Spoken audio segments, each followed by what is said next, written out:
Mid Wales Opera will be touring Mozart's Don Giovanni this year. They've done it before, but it's in a new production by Martin Lloyd Evans, updating it to modern-day America.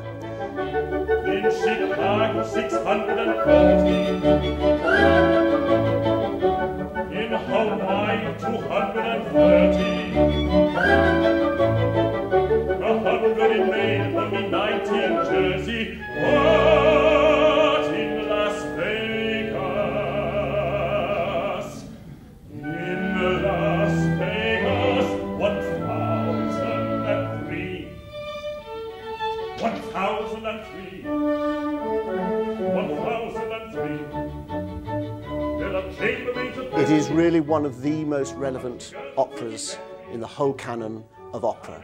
It goes to places about human behavior, places about the psyche, places about the supernatural, and places actually about high comedy next door to tragedy in a Shakespearean way that makes it certainly one of my favourite operas and what E.T.A. Hoffmann called the opera of all operas. Very, very famous, very hard to do. Why very hard to do? Because it's really a huge myth, this man. He becomes, Don Giovanni, something much more than just a person who is chasing women and causing havoc. It's much, much deeper than that. And in Mid Wales productions, as you know, you get this wonderful way by being close to the action in smaller theatres with reduced orchestra, which means you're really almost taking part in the action. And so you can get inside the mind and the world of what this man is doing and the way all the different people react to him.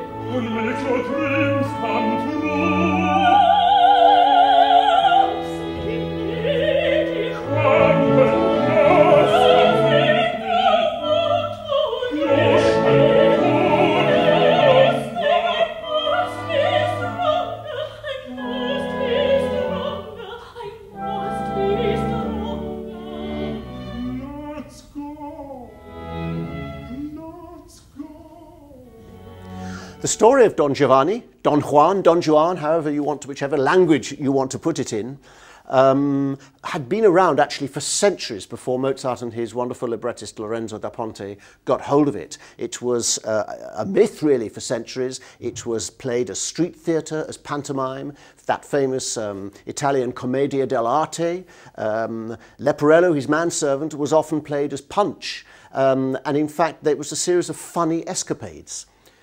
It then started to change with playwrights like Molière and Goldoni, and then operas started to be written. So by the time it got to 1787, when Mozart and da Ponte wrote it in that famous year, it had got much, much more seriousness to it. You'd got Giovanni being chased and being morally chased for the things that he was doing, and you'd also got the whole question of the supernatural coming back in with the Commendatore, the father of the, who'd been killed by Don Giovanni at the beginning, coming back to haunt him and eventually send him to hell. Oh my God! What is that? What vision of horror is there before me?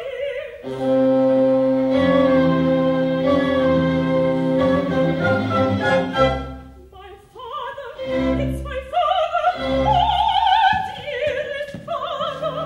Don Anna. Ah, that assassin has struck him down. So it's this mixture, this maelstrom of emotions that Mozart multi-layers with the most beautiful music often, but just some things in the music and little bits in the text telling us something much more serious is going on. That's why it makes it wonderful to listen to, and at one level it is just purely wonderful music.